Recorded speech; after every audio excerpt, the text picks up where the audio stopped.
আসসালামু আলাইকুম। Advanced accounting to BBA fourth ইয়ারের চ্যাপ্টার ডাবল অ্যাকাউন্ট সিস্টেম থেকে 1 নম্বর ক্লাসে সকল শিক্ষার্থীদের স্বাগতম।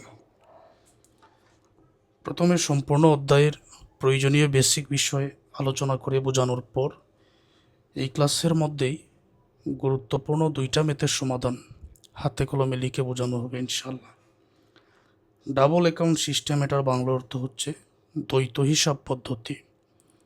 সাধারণত জনকল্যাণে নিয়োজিত যে সকল প্রতিষ্ঠান আছে, যেমন ইলেকট্রিক কোম্পানি, বৈদ্যুতিক কোম্পানি অথবা রেলওয়ে কোম্পানি, তারা ডাবল অ্যাকাউন্ট সিস্টেম এই পদ্ধতি ব্যবহার করে ব্যবসায়ের হিসাব করে থাকে, লাভ লস বিনিয়োগের পরিমাণ হিসাব করে থাকে।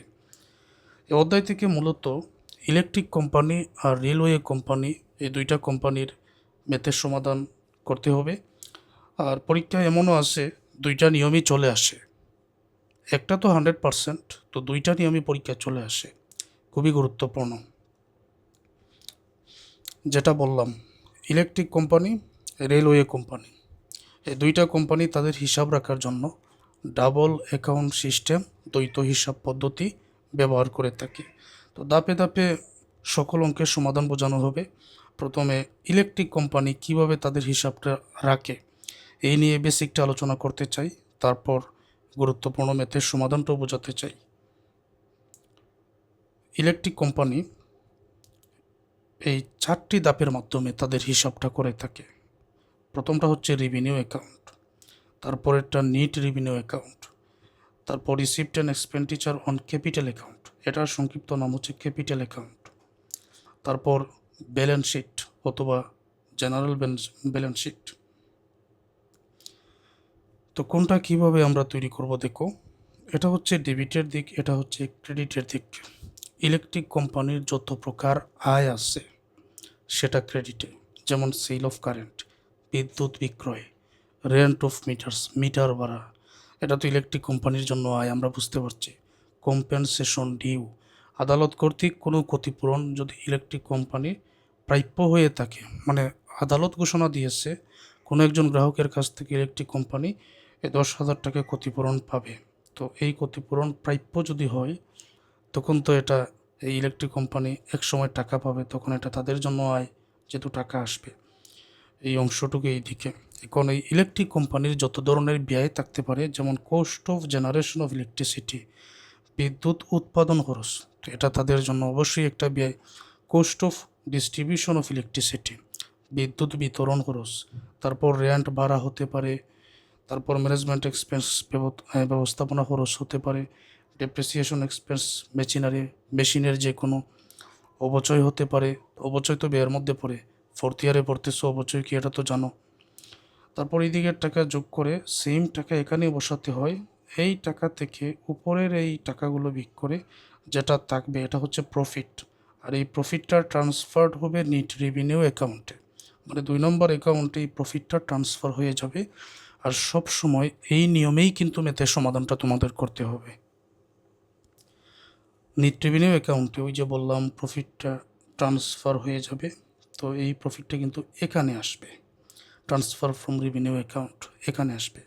তারপর এই রেভিনিউ অ্যাকাউন্টের ব্যালেন্স বিটি, যেটা অঙ্কের মধ্যে প্রশ্নে দেওয়া থাকবে। নেট রেভিনিউ অ্যাকাউন্টে interest on debenture due, interim dividend, তো এটা বুঝতে হবে এই যে ইলেকট্রিক কোম্পানি এটা কিন্তু অনেক বড় একটা কোম্পানি, অনেক বেশি মূলধনের প্রয়োজন পড়ে। তো এই কোম্পানি মূলধনের টাকা সংগ্রহ করার জন্য কি করে, শেয়ার ইস্যু করে, অথবা বন্ড, অথবা ডিবেঞ্চার, বন্ডের আরও একটা নাম ডিবেঞ্চার, বাংলা অর্থ ঋণপত্র, শেয়ার ইস্যু করে অথবা ডিবেঞ্চার বা বন্ড ইস্যু করে। শেয়ার কি, শেয়ার হচ্ছে কোম্পানির মূলধনের ক্ষুদ্র ক্ষুদ্র অংশকে শেয়ার বলা হয়। কোম্পানির যদি 1 লক্ষ টাকার প্রয়োজন পড়ে, তখন 1,000 টাকা দামের 100টা শেয়ার যদি ইস্যু করে তবেই 1 লক্ষ টাকা চলে আসে। ইস্যু মানে ধরে নাও বিক্রি করে, কোম্পানি যাদের কাছে 1,000 টাকা দামের শেয়ার বিক্রি করে তাদেরকে বলা হয় শেয়ার হোল্ডার। এখন আমি যদি কোম্পানির 5টা শেয়ার ক্রয় করি তাহলে আমিও একজন শেয়ার হোল্ডার। প্রশ্ন হচ্ছে আমি কোম্পানির শেয়ার ক্রয় করব কেন? এটার উত্তর হলো, আমি যে শেয়ার ক্রয় করেছি আমার এই টাকা নিয়ে কোম্পানি ব্যবসা করবে, ব্যবসা পরিচালনা করবে। তাদের শেয়ার প্রতি আর্নিং পার শেয়ার প্রতি যে পরিমাণ আয় হয়, ধরে নিলাম 10 টাকা করে, শেয়ার প্রতি যে পরিমাণ আয় হয়, আয়ের একটা অংশ তারা আমাকে দিবে, ধরলাম 4 টাকা।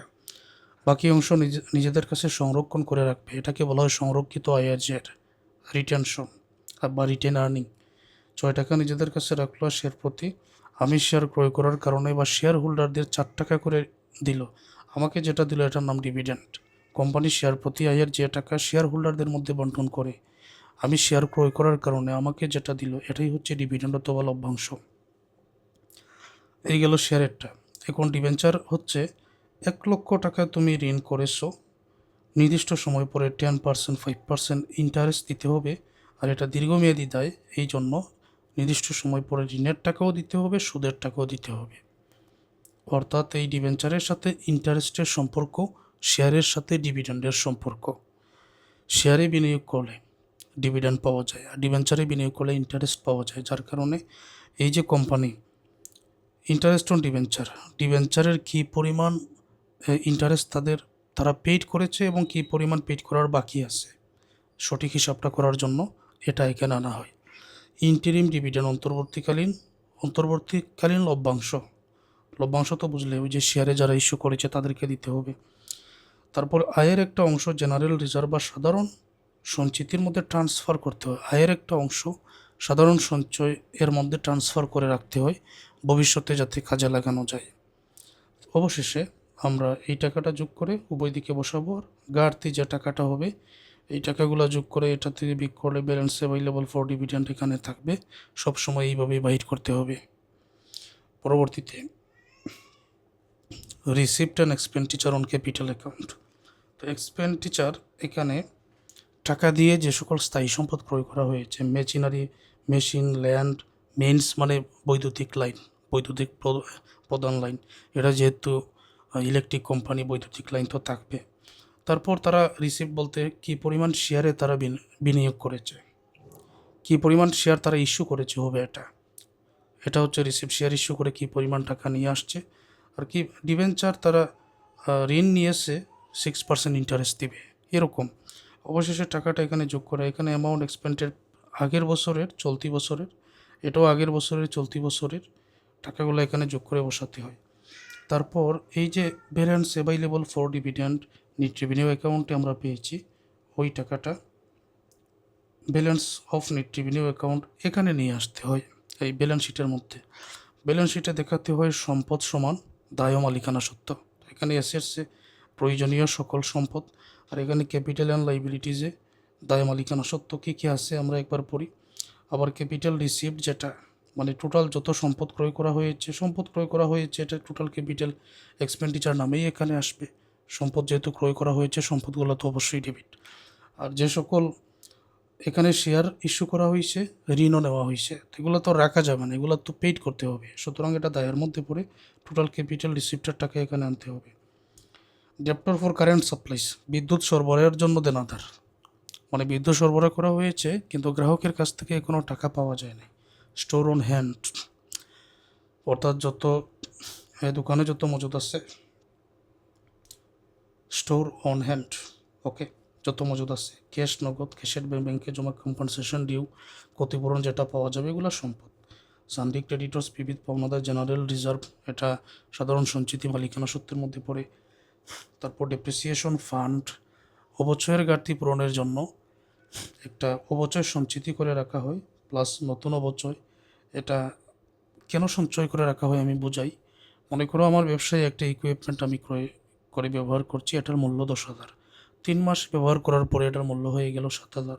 ব্যবহার করার কারণে 3,000 কমে গেল। এই ব্যবহার করার কারণে যে ব্যয় হয় তার নাম অবচয়। আচ্ছা, এটা না হয় আমরা বুঝলাম। এখন এক সময় তো যন্ত্রপাতিটা আর ব্যবহার করাই যাবে না, তখন কি করতে হবে, নতুন করে আরেকটা কিনতে হবে। তখন ব্যবসায় নগদ টাকা থেকেই কিন্তু এটা কিনতে হবে, নগদ টাকা দিয়ে। তো ব্যবসায়ের উপর এটার প্রভাব পড়ে, যার কারণে ব্যবসায়ের আয় থেকে এই অবচয়ের নামে কিছু টাকা আলাদা করে সঞ্চয় করা হয়, এটাই হচ্ছে ডেপ্রিসিয়েশন ফান্ড। যেটা মালিকানা সত্ত্বের মধ্যে পড়ে। ইন্টারেস্ট অন ডিভেঞ্চার ডিউ, কী পরিমাণ ডিভেঞ্চারের ইন্টারেস্ট বকেয়া আছে এটা এখানে, আর balance of net revenue account এখানে। অবশেষে উভয়ের টাকা তো সমান হয়ে যাবে। এবার একটা ম্যাথের সমাধান দেখো, আর ক্লাসটা একেবারে ফুল স্ক্রিন করে দেখো যাতে দেখতে কোনো সমস্যা না হয়।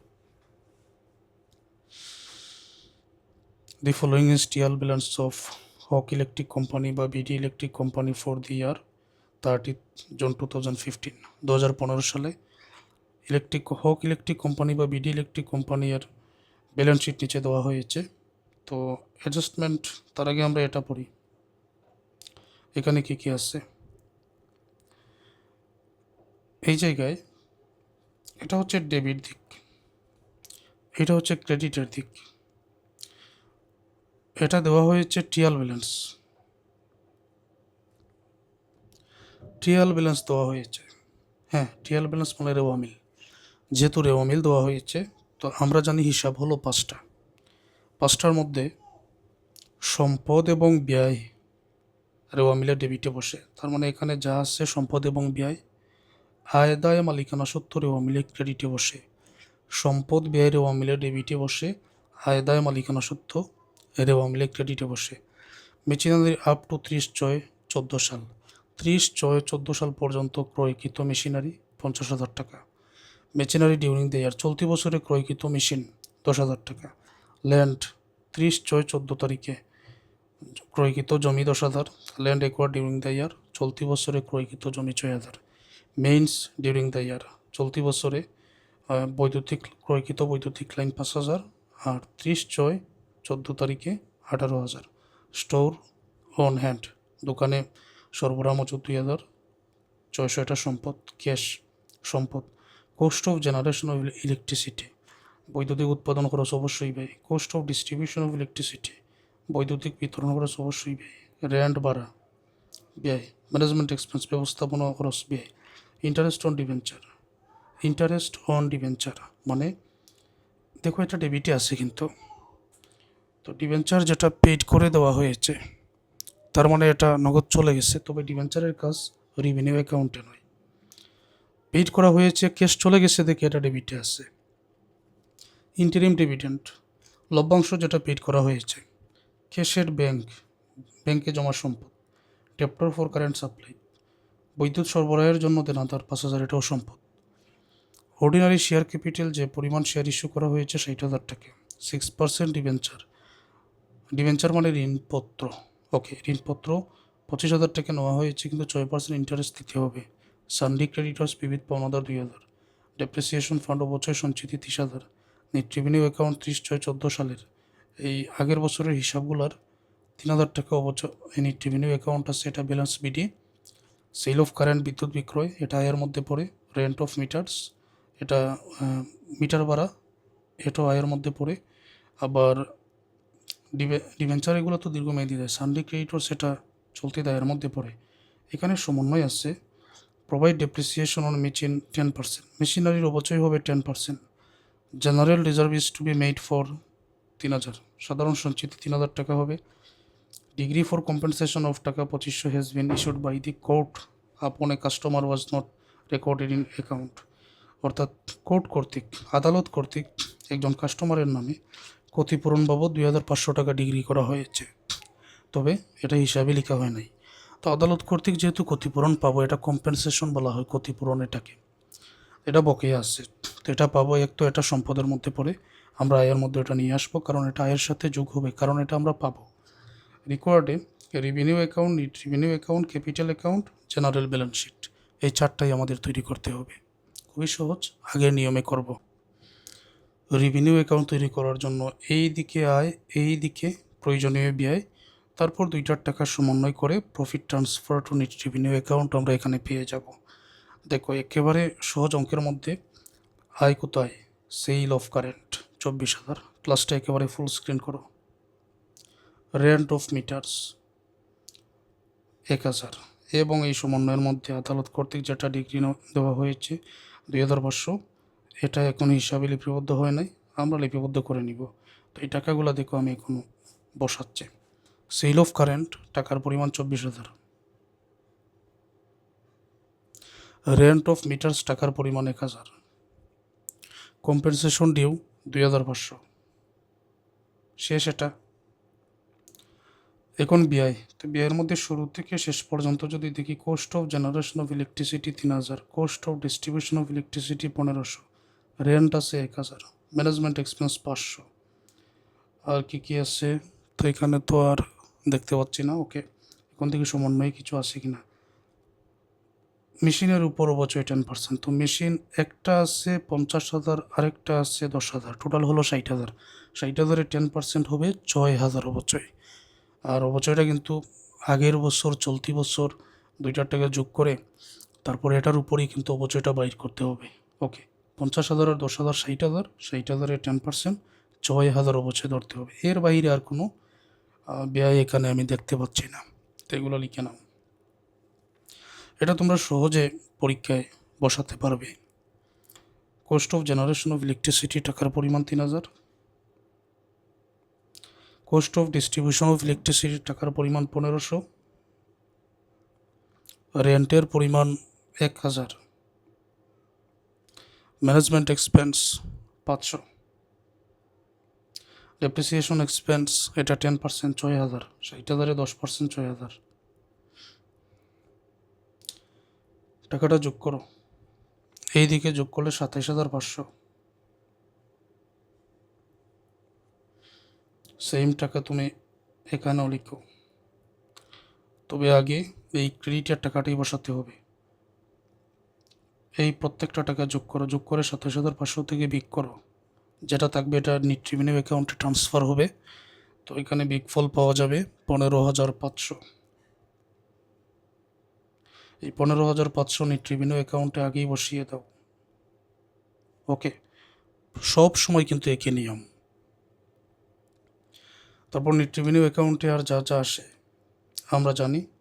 নেট রেভিনিউ অ্যাকাউন্টে এই যে ইন্টারেস্টের খরচটা ডিউ থাকলে সেটাও যোগ করবো, না থাকলে নাই। লভ্যাংশটা আনবো, জেনারেল রিজার্ভ আনবো, আর নেট রেভিনিউ অ্যাকাউন্টের ব্যালেন্স পিডিটা আনবো, এতটুকু। আমরা দেখি অঙ্কের মধ্যে কি আছে, কোথায় কি আছে। আমরা দেখতে পাচ্ছি ইন্টারেস্ট অন ডিবেঞ্চার 600 আছে, ইন্টিরিম ডিভিডেন্ড 3,000 আছে, দুইটাই আনবো। তো দেখি তো ডিবেঞ্চার এটা বকেয়া আছে কিনা। ডিবেঞ্চার 6% ডিবেঞ্চার, মানে 25,000-এর 6%, 25,000-এর 6% এখানে টোটাল হয় 1,500 টাকা, কিন্তু দেওয়া হয়েছে 600 টাকা। এখন পর্যন্ত 900 টাকা বকেয়া। তো বকেয়া যেটা এটা তো দেখাতেই হবে, আমি দেখাবো। আর জেনারেল রিজার্ভ আছে এখানে 3,000 টাকা, এই জেনারেল রিজার্ভের টাকাটাও আনবো। আর ব্যালেন্স পিডি আছে এখানে, যে net revenue account, balance PD 3,000 টাকা। তথ্যগুলো এখানে বসিয়ে নাও। ব্যালেন্স পিডি আছে 3,000 টাকা। ইন্টারেস্ট অন ডিবেঞ্চার প্রথমে আছে 600, ডিউ আছে আরও 900। তো ডিউ আছে এটা 900 কীভাবে বুঝলাম, যেমন 25,000 টাকা, এটার 6% যদি বাইর করি তাহলে টোটাল হয় 1,500 টাকা। 600 দেওয়া হয়েছে, তার মানে 900 এখনও দেওয়া হয় নাই। 600 আর 900 মিলিয়েই আমাদের 1,500 টাকা এখানে আনতে হবে, তাই না? ইন্টিরিম ডিভিডেন্ড লভ্যাংশ 3,000, জেনারেল রিজার্ভ আছে এটাও 3,000। এখন কি, এখন তো আর যোগ করে নিব, এখানে হবে 18,500, এই জায়গায় হবে 18,500।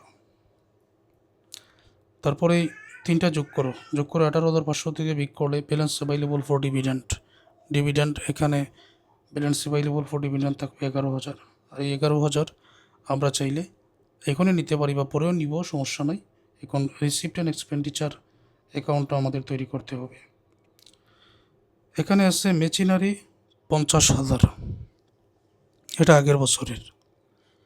আর চলতি বছরের মেশিনারি 10,000 আছে, তো টোটাল হবে 60,000। তো এটা আমি লিখে নেই। মেশিনারি আগের বছরের ছিল 50,000, চলতি বছরে 10,000, টোটাল হলো 60,000। ওকে, ল্যান্ড আছে 10,000, আর চলতি আগের বছরে 10,000, চলতি বছরে 6,000, এটা আমি লিখে নিব। মেইনস চলতি বছরে 5,000, আগের বছরে 18,000, এগুলো লিখে নাও। ল্যান্ড আছে আগের বছরে 10,000, চলতি বছরে 6,000। মেন্স আগের বছরে 18,000, চলতি বছরে 5,000।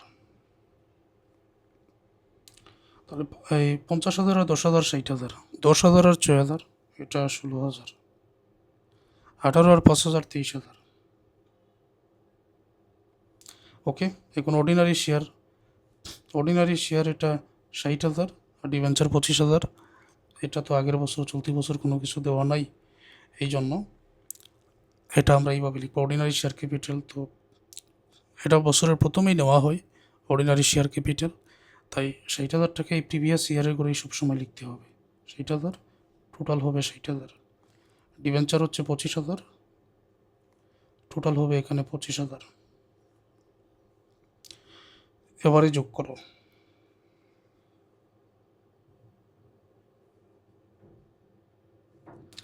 তো এখানে যোগ করলে হবে 78,000, এখানে হচ্ছে 21,000, এই কোডটা যোগ করলে হবে 99,000, এখানে যোগ করলে হবে 85,000, এখানে যোগ করলে হবে 85,000।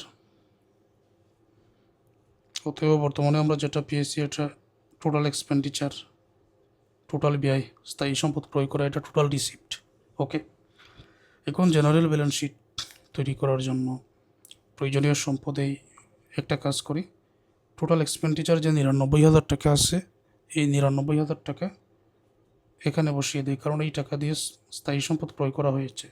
আর টোটাল রিসিপ্ট যে 85,000 টাকা আছে, এই দায়টা কিন্তু পেইড করতে হবে, কারণ শেয়ার ইস্যু করা হয়েছে কিন্তু টাকা শেয়ার হোল্ডাররা পাবে। এটা আগেই বসিয়ে দিলাম। আর ব্যালেন্স যেটা net revenue account available for dividend 11,000, যেটা এটা আমরা এখানে বসাবো। এই যে balance of net revenue account টাকার পরিমাণ 11,000, এটা আগেই বসিয়ে দিব, সবসময় একই নিয়ম। এবার দেখো আর কি কি সম্পদ আছে। সম্পদের মধ্যে এই জায়গায় ক্যাশের ব্যাংক আছে 27,300, ডেপ্টর ফর কারেন্ট সাপ্লাইজ 5,000, এটা সম্পদ। ক্যাশ আছে 1,500, স্টোর অ্যান্ড হ্যান্ড 2,600। হ্যাঁ, এই তো সম্পদগুলো পেয়ে গেলাম। আবার এটার কম্পেনসেশন ডিউ যেটা, এই কম্পেনসেশন ডিউ যেটা পাওয়া যায় না, 2,500 পাওয়া যাবে, এটাও কিন্তু সম্পদ। এটা মূলত দেনাদারের মধ্যে পড়ে, তো এটাও সম্পদের মধ্যে পড়ে। ক্যাশের ব্যাংক সবই তো আমরা চিহ্নিত করলাম, তো এটা আমরা লিখে নিব। এখন দায় কী কী আছে একেবারে চিহ্নিত করে নেই।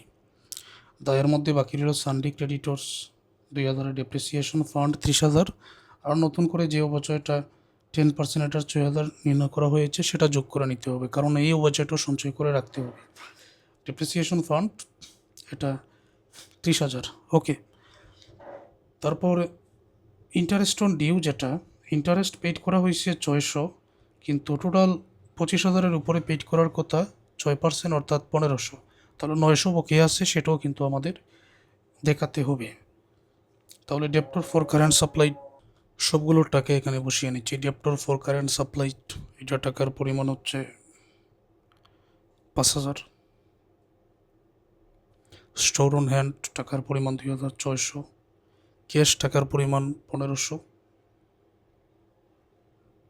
ক্যাশের ব্যাংক টাকার পরিমাণ 27,300, কম্পেনসেশন ডিউ আদালত কর্তৃক ডিগ্রি দেওয়া হয়েছিল 2,500, সানডি ক্রেডিটর্স টাকার পরিমাণ 2,000,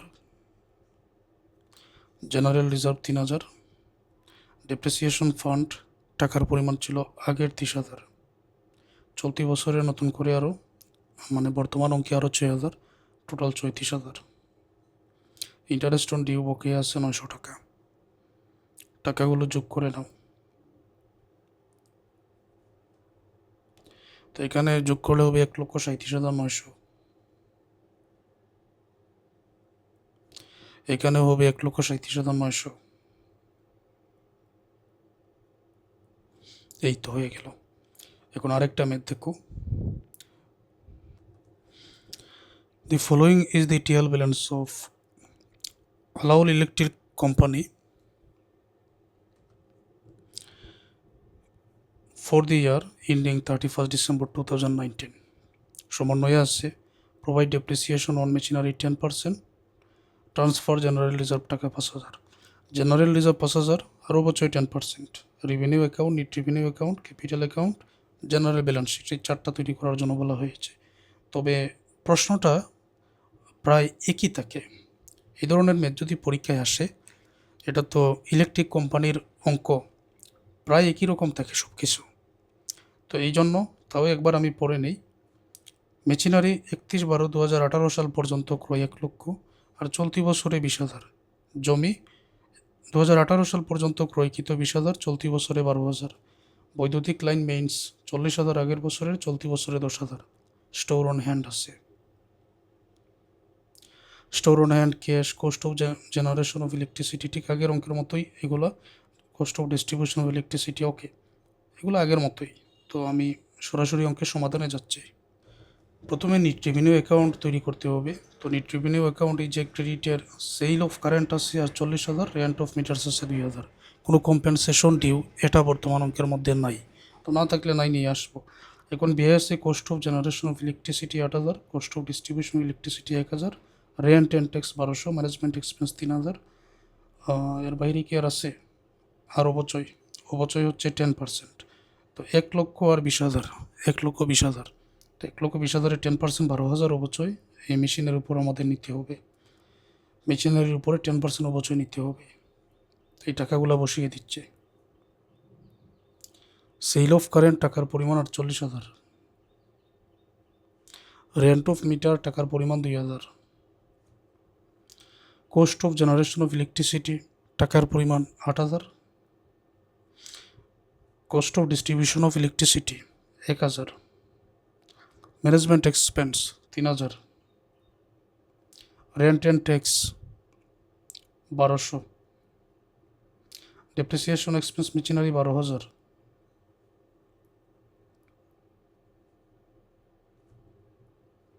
এখানে টোটাল টাকা যোগ করলে 50,000।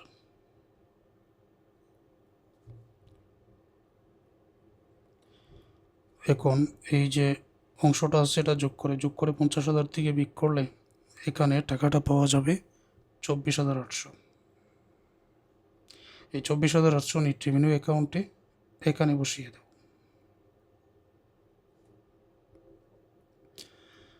তারপর প্রয়োজনীয় যে তথ্যগুলো আছে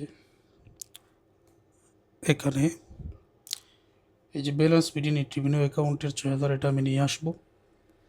তারপর ডিভেঞ্চার টোটাল 50,000-এর 6%, 5 6 3, অর্থাৎ 3,000 টাকা হওয়ার কথা। তবে ডিভেঞ্চার ইন্টারেস্ট এখানে 3,000 হওয়ার কথা, কিন্তু দেওয়া হয়েছে 2,000, মানে 1,000 বকেয়া। ডিভিডেন্ড দেওয়া হয়েছে 5,000। তারপর জেনারেল রিজার্ভ আছে এখানে 5,000, এগুলোই তো এখানে আসে, এর বাইরে তো আর কিছু না। ওকে, তো ব্যালেন্স বিডির যে টাকাটা সেটা এখানে বসালাম 6,000। ইন্টারেস্ট অন ডিভেঞ্চার দেওয়া হয়েছে 2,000, এটা দেওয়া হয়েছে থেকে রেওয়া মিলের ডেবিটে, দেওয়া হয়েছে দেখে রেওয়া মিলের ডেবিটে। তারপর এই 50,000-এর 6%, সেটা 3,000 হওয়ার কথা। সুতরাং 2,000 দেওয়া হয়েছে, 1,000 দেওয়া হয় নাই, তো এটা 3,000 আমরা সমন্বয় করে নিলাম।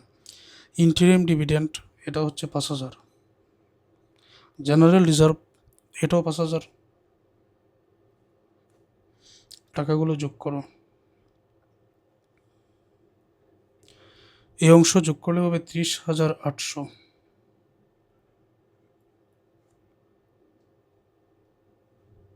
এখানেও 30,800, এই 3টা টাকা যোগ করে 30,800 থেকে বিয়োগ করলে এখানে হবে 17,800। এটা ব্যালেন্স শিটে যাবে। টোটাল রিসিপ্ট অ্যান্ড এক্সপেন্ডিচার ঠিক আগের মতো। যেমন মেশিনারি 2018 সালে 1 লক্ষ, চলতি বছরে 20,000, ল্যান্ড 20,000 এবং 12,000, মেইনস 40,000 আর 10,000। টাকাগুলা বসিয়ে দাও। অর্ডিনারি শেয়ার ক্যাপিটাল 1,20,000 আর ডিভেঞ্চার হচ্ছে 50,000। ল্যান্ডের পরিমাণ 20,000 এবং 12,000। 20,000 আগের বছরের, চলতি বছরে 12,000। তো টাকা হচ্ছে এখানে 32,000। মেচিনারি 1,20,000, টাকা হচ্ছে 1,20,000। মেইনস 40,000, 10,000, টাকা হচ্ছে 50,000। অর্ডিনারি শেয়ার 1,20,000, টোটাল 1,20,000 হবে। ডিবেঞ্চারের পরিমাণ 50,000, এখানেও 50,000 হবে। এখন যোগ করে নাও।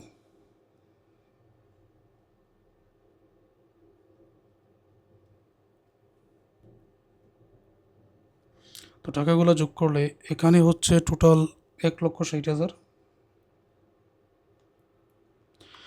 এখানে 42,000, এখানে 2,02,000, এখানে 1,70,000, 1,70,000।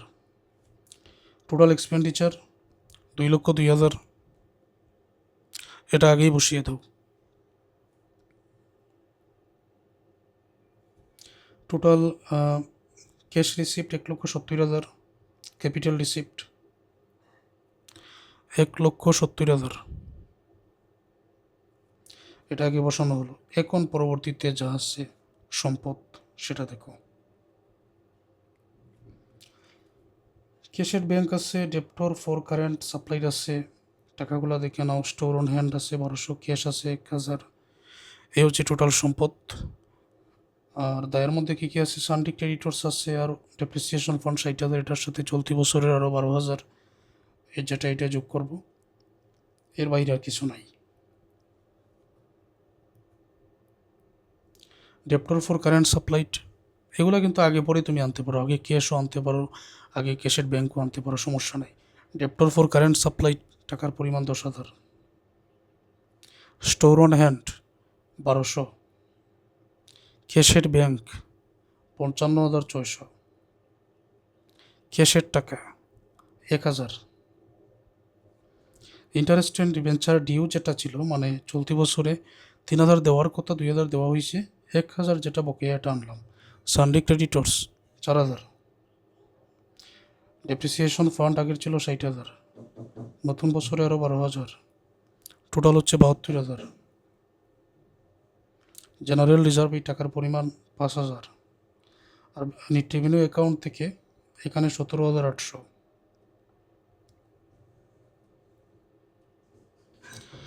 টাকাগুলো যোগ করো। তো যোগ করলে পাওয়া যাবে 2,69,800, এখানে হবে 2,69,800।